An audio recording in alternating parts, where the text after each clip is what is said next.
কুষ্টিয়ার খোকসায় bus truck মুখোমুখি সংঘর্ষে নারী পুরুষ সহ প্রায় ২৫ জন আহত হয়েছেন। শনিবার সকালে উপজেলার শিমুলিয়া ইউনিয়নের পাইকপাড়া মির্জাপুর এলাকার কুষ্টিয়া রাজবাড়ী আঞ্চলিক মহাসড়কে এই ঘটনা ঘটে।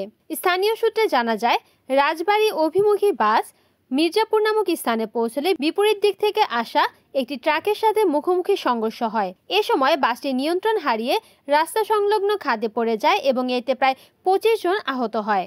আহতরা খোকসা উপজেলা স্বাস্থ্য কমপ্লেক্সে চিকিৎসাধীন আছেন। খোকসা থানার ভারপ্রাপ্ত কর্মকর্তা শেখ মাইনুল ইসলাম জানান, কুষ্টিয়া রাজবাড়ী আঞ্চলিক মহাসড়কে বাস ট্রাক মুখোমুখি সংঘর্ষে প্রায় ২৫ জন আহত হয়েছেন। আহতদের উদ্ধার করে হাসপাতালে ভর্তি করা হয়েছে এবং ২ জনের অবস্থা আশঙ্কাজনক হওয়ায় তাদের কুষ্টিয়া পাঠানো হয়েছে। রিপোর্ট করেছেন কুষ্টিয়া প্রতিনিধি নাজমুল হাসান, NN TV।